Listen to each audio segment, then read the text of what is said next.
Kodagu channel ವಾರ್ತೆಗಳ ಪ್ರಾಯೋಜಕರು Muliya Keshav Bhat and sons, Madikeri, Gonikoppa, Puttur, Bengaluru. Bharathi radio house, electronic ಉಪಕರಣಗಳ ಬೃಹತ್ ಮಳಿಗೆ, ಗಣಪತಿ ಬೀದಿ, ಮಡಿಕೇರಿ, ಮುಖ್ಯ ರಸ್ತೆ, Gonikoppal. A2Z super market, Vishwamanava double road, Kuvempu Nagar, Mysuru. Wood look furniture, ಪೀಠೋಪಕರಣಗಳ ಬೃಹತ್ ಮಳಿಗೆ, ಆಲ್ವೆಸಲ್ ಟವರ್, ಕೊಯ್ನೂರು ರಸ್ತೆ, ಮಡಿಕೇರಿ. ಶಾರದಾ ಜ್ಯುವೆಲರಿ, ಕೊಡಗಿನ ಸಾಂಪ್ರದಾಯಿಕ ಆಭರಣಗಳ ವಿಶಾಲ ಮಳಿಗೆ, Aras road, Mysuru. Rohan city residential and commercial, Vijay, Mangaluru. ZRN Kaveri silks, art and craft emporium, ಅಪ್ಪಟ ರೇಷ್ಮೆ ಸೀರೆಗಳ ಮಳಿಗೆ, ಮೈಸೂರು ರಸ್ತೆ, ಮಡಿಕೇರಿ. ಅಪ್ರಾಪ್ತೆ ಬಾಲಕಿಯ ಹತ್ಯೆ ಆರೋಪಿ ಬಂಧನ. ಸೋಮವಾರಪೇಟೆ ತಾಲೂಕಿನ ಸೂರ್ಲಭ್ಯ ಕುಂಬಾರಗಡಿಗೆಯಲ್ಲಿ ನಡೆದ ಅಪ್ರಾಪ್ತೆಯ ಹತ್ಯೆ ಪ್ರಕರಣದ ಆರೋಪಿಯನ್ನು ನಿನ್ನೆ ಬೆಳಿಗ್ಗೆ ಬಂಧಿಸಲಾಗಿದೆ. ಬಾಲಕಿಯೊಂದಿಗೆ ವಿವಾಹ ಸಾಧ್ಯವಾಗದ ಹಿನ್ನೆಲೆ ಹತಾಶೆಯಿಂದ ಆರೋಪಿ ಪ್ರಕಾಶ್ ದುಷ್ಕೃತ್ಯ ಎಸಗಿದ್ದಾನೆ ಎಂದು ಜಿಲ್ಲಾ ಪೊಲೀಸ್ ವರಿಷ್ಠಾಧಿಕಾರಿ ಕೆ ರಾಮರಾಜನ್ ಅವರು ತಿಳಿಸಿದ್ದಾರೆ. ನಗರದ ಜಿಲ್ಲಾ ಪೊಲೀಸ್ ಕಚೇರಿಯಲ್ಲಿ ಸಂಜೆ ಸುದ್ದಿಗೋಷ್ಠಿಯಲ್ಲಿ ಈ ಕುರಿತು ಮಾಹಿತಿ ನೀಡಿದ ಎಸ್ಪಿ, ಬಂಧಿತ ಆರೋಪಿ ಪ್ರಕಾಶ್ನನ್ನು ವಿಚಾರಣೆಗೆ ಒಳಪಡಿಸಿ ಹತ್ಯೆಗೊಳಗಾದ ಮೀನಾಳ ರುಂಡವನ್ನು ಕುಂಬಾರಗಡಿಗೆಯ ಆಕೆಯ ಮನೆಯಿಂದ ಸುಮಾರು 50ರಿಂದ 100 ಮೀಟರ್ ದೂರದ ಮರಕಾಡುಗಳ ನಡುವೆ ಪತ್ತೆ ಮಾಡಲಾಗಿದೆ. ಆರೋಪಿಯಿಂದ ಕೃತ್ಯಕ್ಕೆ ಬಳಸಲಾದ ಕತ್ತಿ ಮತ್ತು ಬಂದೂಕನ್ನು ವಶಪಡಿಸಿಕೊಳ್ಳಲಾಗಿದೆ ಎಂದರು. 10ನೇ ತರಗತಿ ಪರೀಕ್ಷಾ ಫಲಿತಾಂಶದ ದಿನವಾದ ಮೇ 9ರಂದೇ ಕುಂಬಾರಗಡಿಗೆಯ ಸುಬ್ರಹ್ಮಣ್ಯ ಹಾಗೂ ಜಾನಕಿ ದಂಪತಿಯ ಕಿರಿಯ ಪುತ್ರಿ ಮೀನಾ ಹಾಗೂ ಪ್ರಕಾಶ್ನ ವಿವಾಹ ನಿಶ್ಚಿತಾರ್ಥವಿತ್ತು. ಮಗಳಿಗೆ ಇನ್ನೂ 16 ವರ್ಷವಾಗಿದ್ದು, ಈ ವಯಸ್ಸಿನಲ್ಲಿ ವಿವಾಹ ಮಾಡಬಾರದೆನ್ನುವ ಬಗ್ಗೆ ಅಶಿಕ್ಷಿತರಾಗಿರುವ ಆಕೆಯ ಮನೆ ಮಂದಿಗೆ ಅರಿವಿರಲಿಲ್ಲ. ಈ ಬಗ್ಗೆ ವಿಷಯವರಿತ ಸಮಾಜ ಕಲ್ಯಾಣ ಇಲಾಖಾಧಿಕಾರಿಗಳು ಸ್ಥಳಕ್ಕೆ ತೆರಳಿ ಮೀನಾ ಹಾಗೂ ಪ್ರಕಾಶ್ ಕಡೆಯ 2 ಕುಟುಂಬಗಳಿಗೆ ಮನವರಿಕೆ ಮಾಡಿಕೊಟ್ಟು 18 ವರ್ಷದ ಬಳಿಕವಷ್ಟೇ ವಿವಾಹ ಮಾಡಬೇಕೆಂದು ತಿಳಿಸಿದರು. 2 ಕಡೆಯವರು ಇದಕ್ಕೆ ಸಮ್ಮತಿ ಸೂಚಿಸಿದರು. ಆದರೆ ಸಂಜೆ ಪ್ರಕಾಶ್ ಮೀನಾಳ ಮನೆಗೆ ಬಂದು ವಿವಾಹವನ್ನು ಮುಂದೂಡಲು ಸಾಧ್ಯವಿಲ್ಲ, ವಿವಾಹವಾಗಲೇಬೇಕೆಂದು ಆಗ್ರಹಿಸಿದ್ದ. ಇದಕ್ಕೆ ಮನೆ ಮಂದಿ ಸಮ್ಮತಿಸಿದ ಹಿನ್ನೆಲೆ ಆತ ದುಷ್ಕೃತ್ಯ ಎಸಗಿರುವುದಾಗಿ ಎಸ್ಪಿ ರಾಮರಾಜನ್ ತಿಳಿಸಿದ್ದಾರೆ. ವಿವಾಹ ನಿಶ್ಚಿತಾರ್ಥಕ್ಕೆ ಸಂಬಂಧಿಸಿದಂತೆ ಮೀನಾಳ ಸಹೋದರಿಯೊಬ್ಬಕ್ಕೆ ಇಲಾಖೆಗೆ ಮಾಹಿತಿ ನೀಡಿರಬಹುದೆನ್ನುವ ಅನುಮಾನಗಳ ಹಿನ್ನೆಲೆ ಪ್ರಕಾಶ್ ಮೀನಾಳನ್ನು ಹತ್ಯೆಗೈದ ಬಳಿಕ ತನ್ನ ಮನೆಗೆ ತೆರಳಿ ಬಂದೂಕಿನೊಂದಿಗೆ 2 ದಿನಗಳ ಕಾಲ ಅಲ್ಲೇ ಸುತ್ತಮುತ್ತಲ ಅರಣ್ಯದಲ್ಲಿ ಅಡ್ಡಾಡುತ್ತಿದ್ದ ಎಂದು ಹೇಳಿದ ಎಸ್ಪಿ, ಹತ್ಯೆಗೊಳಗಾದ ಮೀನಾಳ ಕುಟುಂಬ ವರ್ಗಕ್ಕೆ ಸಂಪೂರ್ಣ ರಕ್ಷಣೆ ಒದಗಿಸಿದ್ದೆವು ಎಂದರು.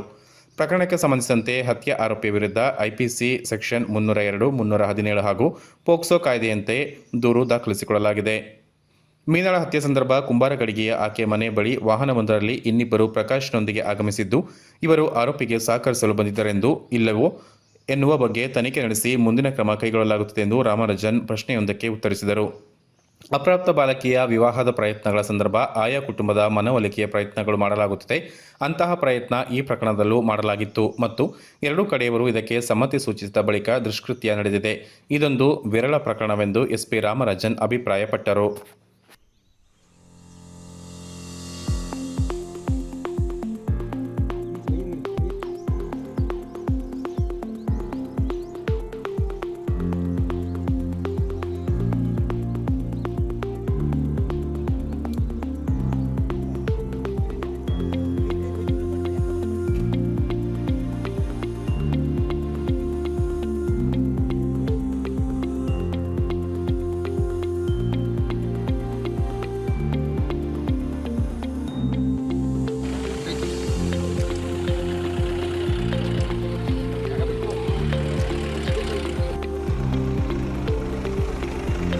ಸರ್,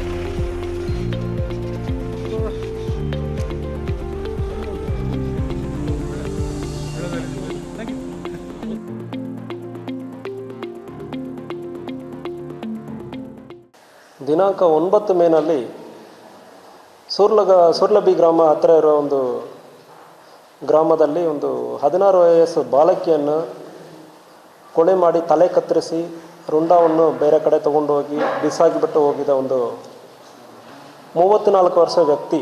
ಅವನ ಹೆಸರು ಓಂಕಾರಪ್ಪ ಅಂದರೆ ಹೆಸರು, ಮನೆಯಲ್ಲಿ ಕರೆಯೋದು ಪ್ರಕಾಶ್ ಎಂಬ ಒಂದು ಹೆಸರಲ್ಲಿ ಇವತ್ತು ಅಕ್ಯೂಸರನ್ನು ಕೂಡ ಅರೆಸ್ಟ್ ಮಾಡಿದ್ವಿ. ಓಂಕಾರಪ್ಪ 34 ವರ್ಷ, ಅವನ ಹೆಸರು ಲೋಕಲಲ್ಲಿ ಕರೆಯೋದು ಮತ್ತು ಮನೆಯಲ್ಲಿ ಕರೆಯೋದು ಪ್ರಕಾಶ್ ಎಂಬ ಹೆಸರಲ್ಲಿ ಕರೀತಾ ಇದ್ದಾರೆ. ಈ ಕೇಸಿನಲ್ಲಿ ಇದುವರೆ ನಮಗೆ ಪ್ರೈಮಾ ಫೇಸಿ ಕಂಪ್ಲೇಂಟ್ ಕೊಟ್ಟಿರೋದು ಮತ್ತು ವಿಚಾರಣೆಯಲ್ಲಿ ನಮಗೆ ಗೊತ್ತಿರೋದು ಏನಂದರೆ, SSLC ಎಕ್ಸಾಮ್ ಈಗ ರೀಸೆಂಟಾಗಿ ಕಂಪ್ಲೀಟ್ ಮಾಡಿದ್ದಾರೆ. ರಿಸಲ್ಟ್ ಕೂಡ ಒಂದು 2 ದಿವಸ ಹಿಂದೆ ಬಂದಿದೆ.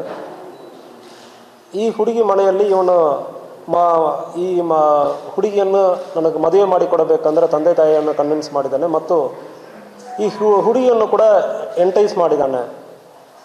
ಎಂಟೈಸ್ ಮಾಡಿಕೊಂಡು ಮದುವೆ ಮಾಡಿಕೊಡಿ ಅಂತ ಹೇಳಿದ್ದಾನೆ. ಮತ್ತು ಮದುವೆಗೆ ಎಂಗೇಜ್ಮೆಂಟ್ ಅವರು ಮನೆಯವರು ಇಲ್ಲಿಟ್ರೇಟ್ ಇದ್ದಾರೆ, ಭಾರಿ ಇಲ್ಲಿಟ್ರೇಟ್ ಇದ್ದಾರೆ, ಯಾರು ಓದಿರಲ್ಲ, ಏನೋ ಅವ್ರಿಗೆ ಕಾನೂನು ಬಗ್ಗೆ ಯಾವುದ್ರ ಬಗ್ಗೆ ಅವ್ರಿಗೆ ಐಡಿಯಾ ಇರಲ್ಲ.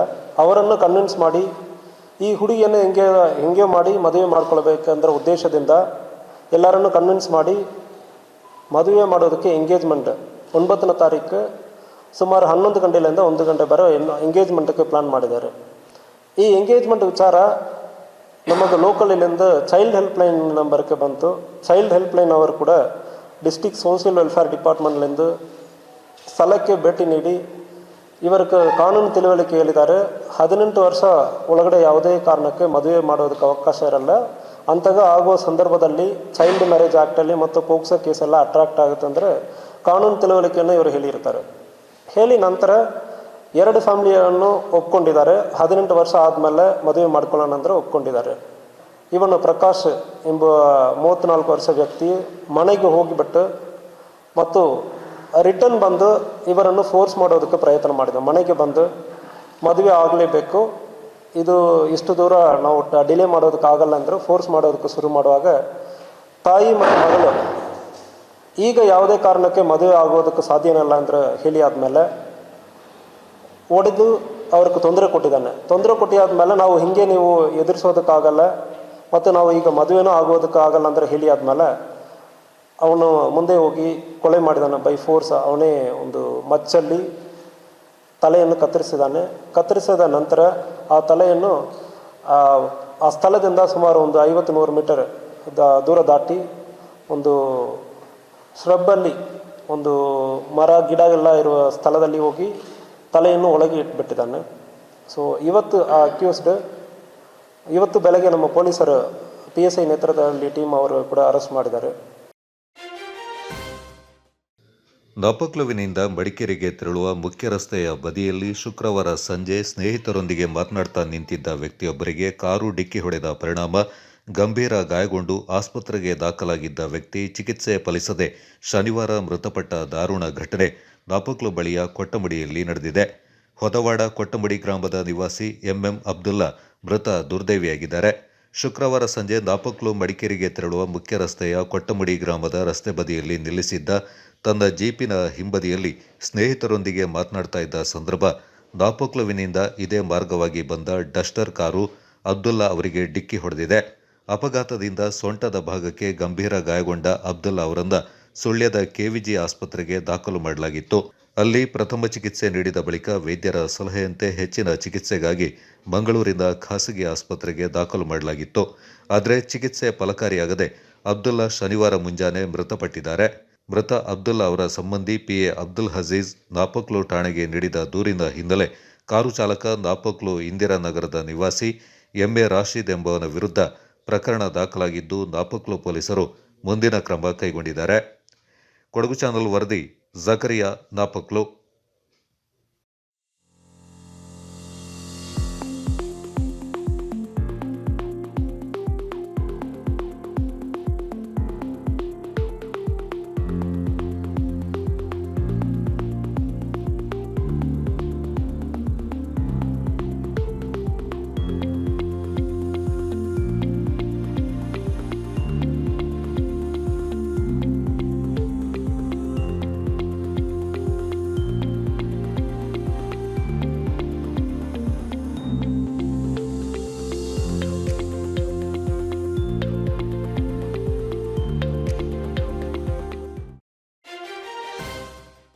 ಬಿಸಿನೆಸ್ ಇನ್ವೆಸ್ಟ್ಮೆಂಟ್ಗೆ ಹೊಸ ಲ್ಯಾಂಡ್ಮಾರ್ಕ್ ರೋಹನ್ ಸಿಟಿ.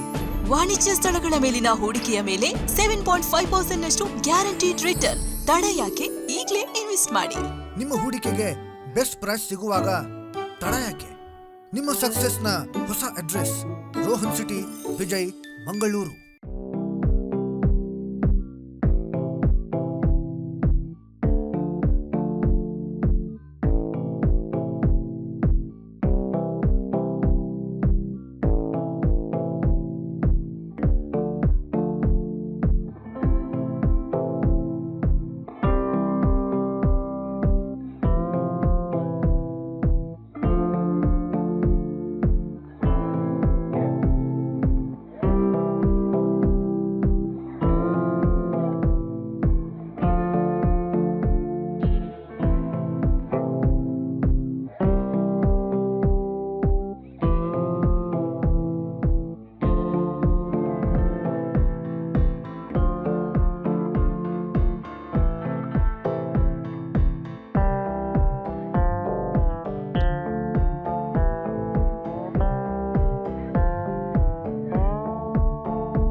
ಅಳಿಯದ ಸಂಬಂಧ ನಗುವಿನ ಸೌಂದರ್ಯ ಇದು ಸ್ನೇಹದ ಬಾಂಧವ್ಯ ಒಲವಿನ ಪ್ರತಿಧ್ವನಿ ತಂದಿದೆ ಸಂದಸ ಚಿನ್ನದ ಪ್ರತಿಹನಿ ತಂದಿದೆ ಸಂಭ್ರಮ ಮುಳಿಯ ಜ್ವಲ್ಸ್ ಕಣ ಕಣದಲು ಆನಂದ ಮುಳಿಯ ಜ್ವಲ್ಸ್ ಕಣ ಕಣದಲು ಸೌಂದರ್ಯ ಮುಳಿಯ ಜ್ವಲ್ಸ್ ಕಣ ಕಣದಲು ಆನಂದ ಮುಳಿಯ ಜ್ವಲ್ಸ್ ಕಣ ಕಣದಲು ಸೌಂದರ್ಯ Mulia Jewels, creating happiness. For learning to be effectual, it needs to be delivered in a convivial environment.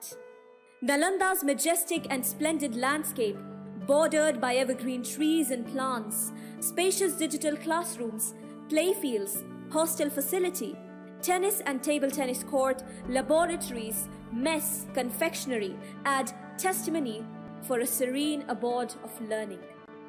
The Nalanda philosophy of holistic education firmly believes that the child is the center of learning. Experience the uniqueness of world-class education at Nalanda. Now, admissions are open.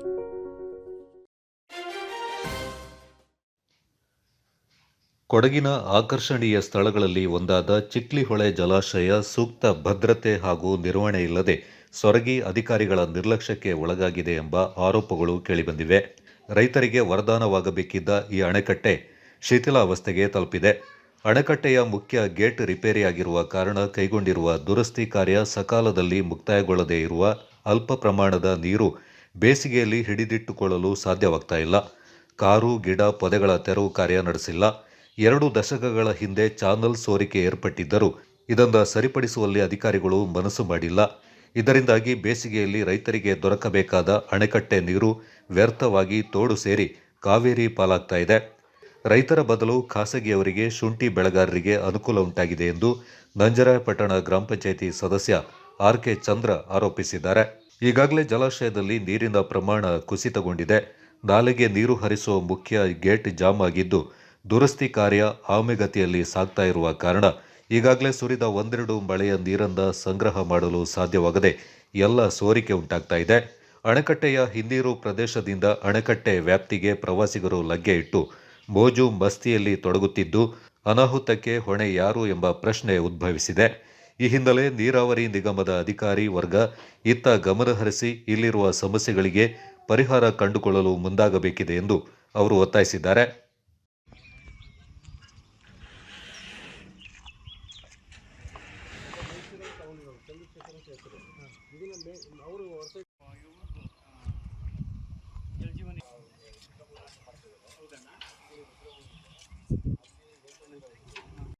ನಾಲ್ಕೂವರೆ ಬಾಲ ಕೊಡ್ತಾರೆ. 9 ಇಲ್ಲಿ ಎಲ್ಲ ಇಲ್ಲೇ ಬರ್ತಾರೆ. ಇಲ್ಲಿ ಬಂದು ಜೀವಾಣಿ ಆಗೋ ಸಾಧ್ಯತೆ ಉಂಟು. ಹಂಗೆ ಬೇಕಾದ್ರೆ ಬರ್ಬೋದು. ಎಷ್ಟೊತ್ತಿಗೆ ಬಟ್ ಅಲ್ಲಿ ವೆಹಿಕಲ್ ಓಡಾಡ್ತಾರೆ ಯಾವುದು ಸರ್?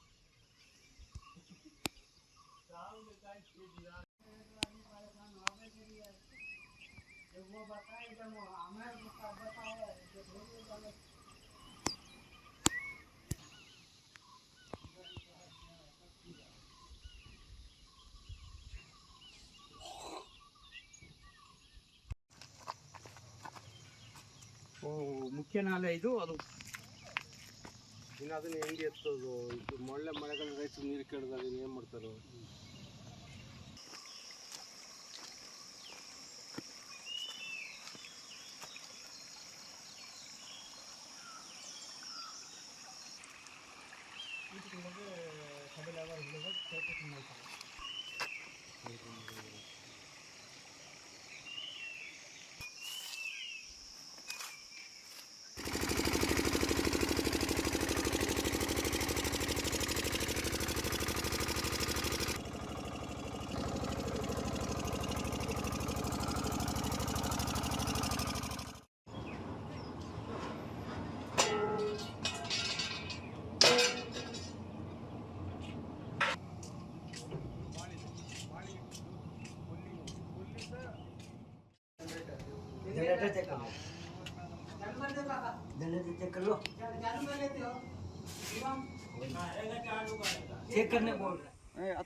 ಅಂದರೆ ಬಾವಿಗಳಿಗೆ ಮತ್ತು ದನಕರುಗಳಿಗೆ ಕುಡಿಯೋಕ್ಕೆ ನೀರು ಅನುಕೂಲ ಆಗ್ತದೆ. ಇದರಿಂದ ಭಾರಿ ಅನ್ಯಾಯ ಆಗ್ತಾ ಉಂಟು. ಸರ್ಕಾರ ಅಧಿಕಾರಿಗಳ ಗಮನಕ್ಕೆ ತಂದರೂ ಕೂಡ ಇದನ್ನು ಸ್ಪಂದಿಸ್ತಾ ಇಲ್ಲ. ಇವಾಗಲೂ ಕೂಡ ಅವರು ಪತ್ರಿಕೆ ಮಾಧ್ಯಮದವರಿಗೆ ಹೇಳ್ಬೇಡಿ, ಕಂಪ್ಲೇಂಟ್ ಮಾಡಬೇಡಿ, ನಮಗೆ ತೊಂದರೆ ಕೊಡಬೇಡಿ ಅಂತ ಹೇಳ್ತಿದ್ದಾರೆ. ಆದರೆ 3 ಕೋಟಿ ಈ ಸಲ ಹಳೆ ಸರ್ಕಾರ ಇದ್ದಾಗ ಬಂದಂಥ 3 ಕೋಟಿ ರೂಪಾಯಿ ಮಂಜೂರಾತಿ ಆಗಿದ್ದು ಎಲ್ಲಿ ಆ ಕಾಮಗಾರಿ ಆಗಿದೆ ಅದರ ಮಾಹಿತಿ ಬೇಕಾಗ್ತದೆ, ರೈತರಿಗೆ ಕೊಡಬೇಕು. ನಂಜರಾಯಪಟ್ಟಣ ಪಂಚಾಯತಿ ಗ್ರಾಮಸ್ಥರಿಗೆ ಮತ್ತು ಗುಡ್ಡೇಶ್ವರ ಪಂಚಾಯತಿ ಗ್ರಾಮಸ್ಥರಿಗೆ ಅದು ಮಾಹಿತಿ ಕೊಡಬೇಕು. ಕಾಮಗಾರಿ ಮಾಡದೆ ಹಣವನ್ನು ಬೇರೆ ಬೇರೆ ರೀತಿ ಬಳಕೆ ಮಾಡಿಕೊಂಡು ದುರುಪಯೋಗ ಪಡಿಸ್ತಿದ್ದಾರೆ. ಚಿಕ್ಕವಳ್ಳಿ 25-30 ವರ್ಷದಿಂದ ಇದನ್ನು ಮಾಡ್ತಾಯಿಲ್ಲ. ಇದು ಯಾವುದೇ ಅಧಿಕಾರಿಯವರು ಯಾರೇ ಬಂದು ನೋಡಿದ್ರೆ ಕಾಣುವಂಥ ವಿಷಯ. ಇದು ದುರಸ್ತಿ ಆಗದೆ ಇದರಿಂದ ನೀರು ಇದರ ಅಧಿಕಾರಿಗಳು ಇಲ್ಲಿ ಬಂದೇ ಇಲ್ಲ. ಅವ್ರಿಗೆ ಯಾವುದೇ ಇಲಾಖೆ ಅಧಿಕಾರಿ ಇಲ್ಲಿ ಬರಲಿಕ್ಕೆ ಸಾಧ್ಯ ಇಲ್ಲ. ಅವ್ರಿಗೆ ಗೊತ್ತಿಲ್ಲ, ಇದನ್ನು ನೋಡಲೇ ಇಲ್ಲ ಅವರು. ನಾವು ಕಂಪ್ಲೇಂಟ್ ಮಾಡಿ ಅವ್ರಿಗೆ ರೈಟಿಂಗ್ಲಿ ಕೊಟ್ಟಿದ್ದೀವಿ, ದೂರವಾಣಿ ಮೂಲಕ ಹೇಳಿದ್ದೀವಿ. ಅವ್ರಿಗೆ ಇಂಥ ಪ್ಲೇಸ್ನಲ್ಲಿ ಉಪ್ಪು ತೋಟ ಫುಡ್ ಬ್ರಿಡ್ಜ್ ತುಂಡಾಗಿದೆ, ನೀರು ಹೋಗ್ತಿದೆ ಅಂತಂದರೆ ಅವ್ರಿಗೆ ಗೊತ್ತಿಲ್ಲ. ಅವ್ರು ಬರೋದಿಲ್ಲ. ಕಂಪ್ಲೇಂಟ್ ಮಾಡಿದ್ರೆ ನಮ್ಮ ಕಂಪ್ಲೇಂಟ್ ಯಾವುದೇ ರೈತರ ಕಂಪ್ಲೇಂಟಿಗೆ ಅವ್ರು ಸ್ಪಂದಿಸೋದಂಥ ಅಧಿಕಾರಿ. ನೀರು ಇದೀಗ ಚಿಕ್ಕ ಇದರಿಂದ ಹೋಗಿ ತೋಡಿಗೆ ಹೋಗಿ ತೋಡಿಂದ ಹರಿದು ಚಿಕ್ಕಲೊಳ್ಳೆ ನದಿ ಸೇರಿಕೊಳ್ಳೋದು, ನದಿಯಿಂದ ಕಾವೇರಿ ಸೇರಿಕೊಳ್ತಾರೆ. ಮತ್ತು ಇದನ್ನು ಬೇರೆ ರೀತಿ ಮಾಡಿಸ್ತಾರೆ. ಕೇರಳದ ಬಂದಂಥವ್ರು ಯಾರ್ಯಾರು ಇದ್ದಾರೆ ಶುಂಠಿ ಹಾಕ್ತಾರೆ, ಶುಂಠಿ ಹಾಕಂಥವ್ರನ್ನ ಉಪಯೋಗಿಸ್ಕೊಳ್ತಾರೆ. ಇವತ್ತು ಬರಗಾಲ ಇದೆ ಕೊಡಗಿನಲ್ಲಿ, ಚಾನಲ್ ನೀರು ಬಾವಿ ಬತ್ತಿ ಇದೆ, ದನಕರುಗಳಿಗೆ ನೀರಿಲ್ಲ, ಎಲ್ಲ ಗೊತ್ತಿರೋಂಥ ಇಡೀ ಕರ್ನಾಟಕವೇ ಬರಗಾಲ. ಅದರಲ್ಲಿ ವಿಶೇಷವಾಗಿ ಕೊಡಗು ಪೂರ್ತಿ ಡ್ರೈ ಆಗಿದೆ. ಕಾವೇರಿ ನದಿ ಬತ್ತಿದೆ, ಚಿಕ್ಕಲೊಳ್ಳೆ ಡ್ಯಾಮ್ ಬತ್ತುವಂಥ ಸ್ಥಿತಿಲಿದೆ. ಎಲ್ಲ ಅನ್ಯಾಯ ಆಗ್ತಿದೆ. ಆದ್ದರಿಂದ ಕೂಡಲೇ ಅಧಿಕಾರಿಗಳು ಇದ್ರ ಬಗ್ಗೆ ಕ್ರಮ ತಗೊಳ್ಬೇಕು. ಅಧಿಕಾರಿಗಳಿಗೆ ಇದರ ವಿಧಾನಸಭೆಯಲ್ಲಿ ಕೂಡ ಮಂತ್ರಿಗಳು, ಯಾರು ನಮ್ಮ ಈ ಭಾಗದ ಮಂತ್ರಿಗಳಿದ್ದಾರೆ, ಶಾಸಕರು, ಮಂತ್ರಿಗಳು ಯಾರಿದ್ದಾರೆ, ಇದ್ರ ಬಗ್ಗೆ ರೈತರಿಗೆ ಅನುಕೂಲ ಆಗೋ ರೀತಿಯಲ್ಲಿ ಪಕ್ಷಭೇದ ಮರೆತು ರಾಜಕೀಯವನ್ನು ಬಿಟ್ಟು ರೈತರಿಗೆ ಅನುಕೂಲ ಆಗಿ ಮಾಡಬೇಕು ಅಂತೇಳಿ ರೈತರ ಪರ ನಾವು ಕೇಳ್ಕೊಳ್ತೀವಿ. ಕಾರು ಮತ್ತು ಆಟೋ ರಿಕ್ಷಾ ನಡುವೆ ಮುಖಾಮುಖಿ ಡಿಕ್ಕಿ ಸಂಭವಿಸಿ ಆಟೋ ಚಾಲಕ ಗಂಭೀರ ಗಾಯಗೊಂಡ ಘಟನೆ ನಾಪೋಕ್ಲು ಮಡಿಕೇರಿ ಮುಖ್ಯ ರಸ್ತೆಯ ಕೊಟ್ಟಮುಡಿ ಜಂಕ್ಷನ್ ಬಳಿ ಶುಕ್ರವಾರ ಸಂಜೆ ನಡೆದಿದೆ. ನಾಪೋಕ್ಲು ಕಡೆಯಿಂದ ಕೊಟ್ಟಮುಡಿ ಕಡೆಗೆ ತೆರಳುತ್ತಿದ್ದ ಮಾರುತಿ ಝೆನ್ ಕಾರು ಹಾಗೂ ಕಾರುಗುಂದ ಕಡೆಯಿಂದ ವಿರಾಜಪೇಟೆ ಬಳಿಯ ಬಿಟ್ಟಂಗಾಲಕ್ಕೆ ತೆರಳಲು ಇದೇ ಮಾರ್ಗವಾಗಿ ಬರ್ತಾ ಇದ್ದ ಆಟೋ ರಿಕ್ಷಾ ನಡುವೆ ಕೊಟ್ಟಮುಡಿ ಜಂಕ್ಷನ್ ಬಳಿ ಅಪಘಾತ ಸಂಭವಿಸಿದೆ. ಅಪಘಾತದಲ್ಲಿ ವಿರಾಜಪೇಟೆಯ ಆಟೋ ಚಾಲಕ ಎನ್ಸಿ ಕುಟ್ಟಪ್ಪ ಎಂಬುವರಿಗೆ ಗಂಭೀರ ಗಾಯಗಳಾಗಿದ್ದು, ನಾಪೋಕ್ಲು ಸಮುದಾಯ ಆರೋಗ್ಯ ಕೇಂದ್ರದಲ್ಲಿ ಪ್ರಥಮ ಚಿಕಿತ್ಸೆ ಬಳಿಕ ವೈದ್ಯರ ಸೂಚನೆ ಮೇರೆಗೆ ಮಡಿಕೇರಿ ಜಿಲ್ಲಾಸ್ಪತ್ರೆಯಲ್ಲಿ ಚಿಕಿತ್ಸೆಗೆ ದಾಖಲು ಮಾಡಲಾಗಿದೆ. ಅಪಘಾತದ ರಭಸಕ್ಕೆ ಆಟೋ ರಿಕ್ಷಾ ಸಂಪೂರ್ಣ ಜಖಂಗೊಂಡಿದ್ದು, ಕಾರಿನ ಮುಂಭಾಗಕ್ಕೂ ಹಾನಿ ಉಂಟಾಗಿದೆ. ಆಟೋ ಚಾಲಕ ಎನ್ಸಿ ಕುಟ್ಟಪ್ಪ ಅವರು ನಾಪೋಕ್ಲು ಠಾಣೆಗೆ ನೀಡಿದ ದೂರಿನ ಅನ್ವಯ ಕಾರು ಚಾಲಕ ಕೊಟ್ಟಮುಡಿಯ ಸಾದಿಕ್ ಎಂಬುವನ ವಿರುದ್ಧ ನಾಪೋಕ್ಲು ಠಾಣೆಯಲ್ಲಿ ಪ್ರಕರಣ ದಾಖಲಾಗಿದ್ದು, ಪೊಲೀಸರು ಮುಂದಿನ ಕ್ರಮ ಕೈಗೊಂಡಿದ್ದಾರೆ.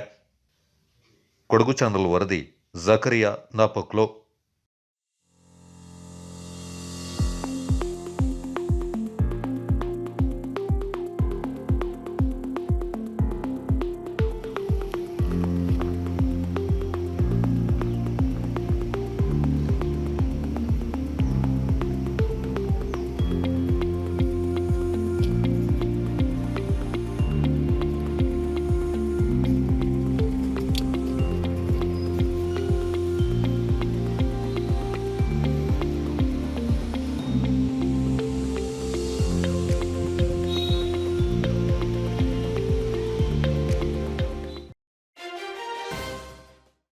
ನಗರದ 4 ಶಕ್ತಿ ದೇವತೆಗಳಲ್ಲಿ ಒಂದಾದ ಶ್ರೀ ಕಂಚಿ ಕಾಮಾಕ್ಷಿ ಎಂಬ ದೇವಾಲಯದಲ್ಲಿ ಮೇ 12ರಂದು ಶ್ರೀ ಮಾರಿಯಮ್ಮ ಬೇವಿನ ಸೊಪ್ಪಿನ ಕರಗೋತ್ಸವ ಆರಂಭವಾಗಲಿದೆ.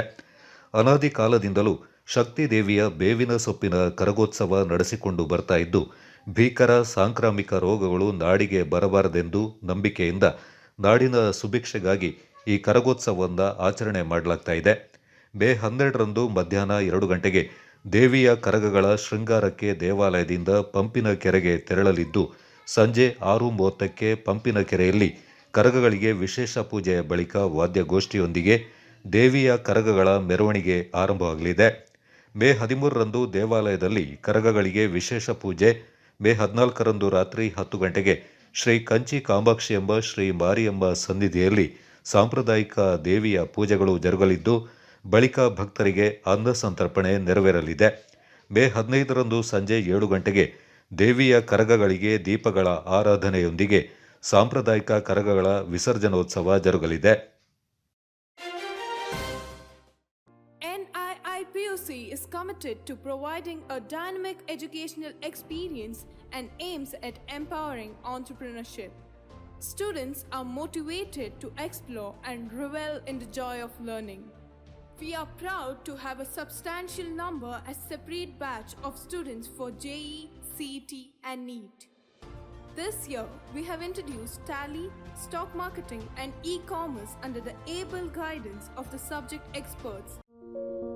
Empowering entrepreneurship at Nalanda International Independent Pre-University College. Now, admissions are open.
Shining senses in your life. Desirable designs gives you treasured memory. Sharda Jewelers.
ಧಾರ್ಮಿಕ ಮತ್ತು ಆಧ್ಯಾತ್ಮಿಕ ಅನುಭವವನ್ನು ಪಡೆಯಲು ಜಿಲ್ಲೆಯ ಸರ್ವಶ್ರೇಷ್ಠ ಪುಣ್ಯಕ್ಷೇತ್ರವಾಗಿರುವಂತಹ ಭಾಗಮಂಡಲ ತಲಕಾವೇರಿಯ ಭಕ್ತಾದಿಗಳಿಗೆ ಒಂದು ವಿಭಿನ್ನವಾದಂತಹ ಅನುಭವ ಪಡೆಯಲು ಅದರ ಉನ್ನತಿ ಕಾರ್ಯಕ್ಕೆ ಮುಂದಾಗಿರುವಂತಹ ಈ ಕ್ಷೇತ್ರದ ಶಾಸಕರು, ಅಭಿವೃದ್ಧಿಯ ಹರಿಕಾರರು ಹಾಗೂ ಮಾನ್ಯ ಮುಖ್ಯಮಂತ್ರಿಗಳ ಕಾನೂನು ಸಲಹೆಗಾರರಾದ ಶ್ರೀ AS ಪೊನ್ನಣ್ಣರವರ ಅನುದಾನದಲ್ಲಿ ತ್ರಿವೇಣಿ ಸಂಗಮದ ಅಭಿವೃದ್ಧಿ ಕಾಮಗಾರಿ ಪೂರ್ಣಗೊಂಡಿದ್ದು, ಹಾಗೆಯೇ ಭಾಗಮಂಡಲ ಮೇಲು ಸೇತುವೆಯ ಕಾಮಗಾರಿಯು ಬಹುತೇಕ ಪೂರ್ಣಗೊಂಡಿದ್ದು ಇವತ್ತು ಭಕ್ತಾದಿಗಳಿಗೆ ವಿಶೇಷವಾದಂತಹ ಅನುಭವ ಪಡೆಯುವ ವಾತಾವರಣ ನಿರ್ಮಾಣವಾಗಿದೆ.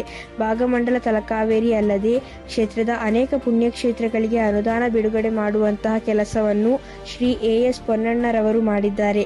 ಇಂತಹ ಒಬ್ಬ ಯೋಗ್ಯ ಧೀಮಂತ ಜನಪ್ರತಿನಿಧಿಯ ಬೆಂಬಲವಾಗಿ ನಿಲ್ಲುವುದು ನಮ್ಮೆಲ್ಲರ ಕರ್ತವ್ಯ. ಇವರ ಕೈ ಬಲಪಡಿಸುವುದು ನಮ್ಮೆಲ್ಲರ ಜವಾಬ್ದಾರಿಯಾಗಿದೆ. ಬನ್ನಿ, ಲೋಕಸಭೆ ಚುನಾವಣೆಯಲ್ಲಿ ಹೆಚ್ಚು ಮತ ನೀಡುವ ಮೂಲಕ ಇವರಿಗೆ ಸಹಕರಿಸೋಣ, ಅಭಿವೃದ್ಧಿ ಕೆಲಸಗಳಿಗೆ ಬೆಂಬಲವಾಗಿರೋಣ.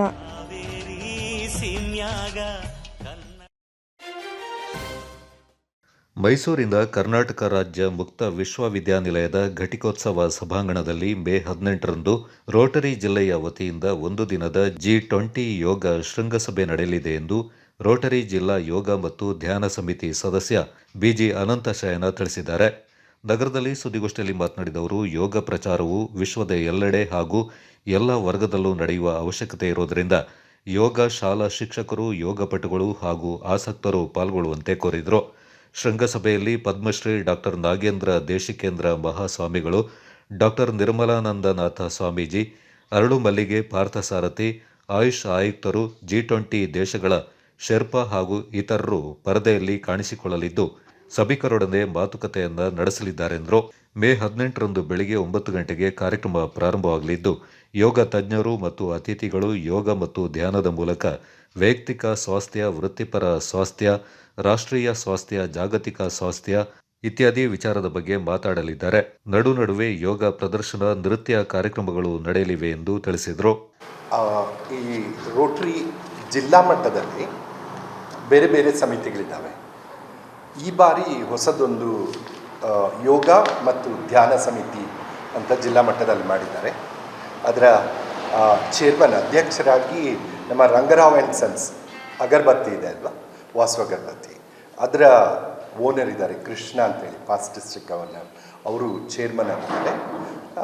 ಒಂದು 3 ಜನರ ಸಮಿತಿ ಇದೆ.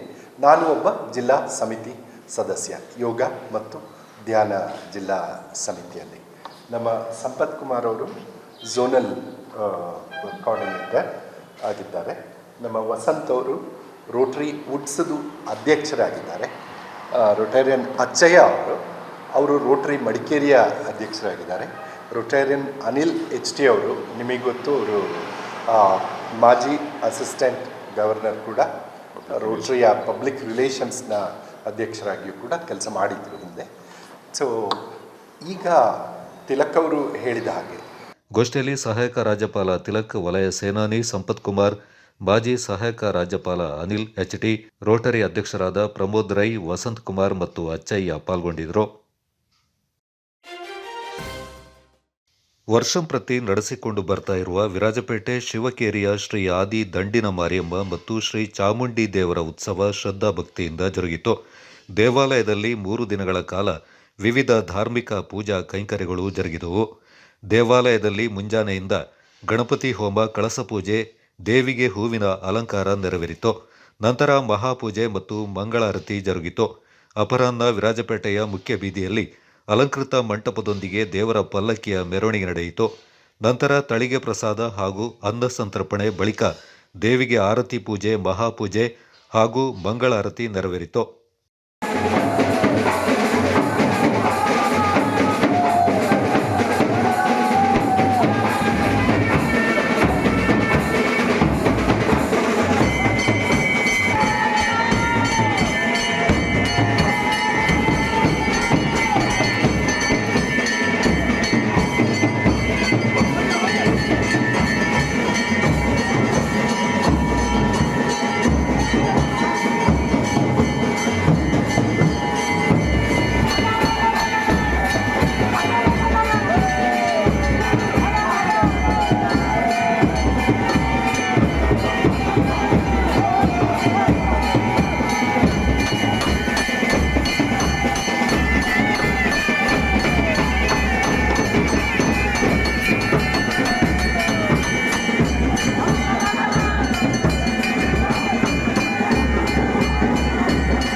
ನನ್ನ ತಂಗಿ ಉತ್ಸವಕ್ಕೆ ನಾನು ಬರ್ಬಹುದಾ?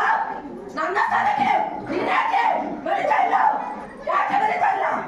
ಕಾಯ್ತಾ ಇರ್ತೀನಿ. ನನ್ನ ಮುಂದೆ ನೀನು ಬರ್ತೀಯ ಅಂತ ಹೇಳಿ ಕಾಯ್ತಾ ಇರ್ತೀನಿ. ನೀನು ಕದಿತಾ ಇದೆಯಾ? ಕದಿತಾ ಇದೆಯಪ್ಪ. ನಾಳೆ ನಿನ್ನ ಸ್ಥಾನಕ್ಕೆ ನಾನು ಉತ್ಸವ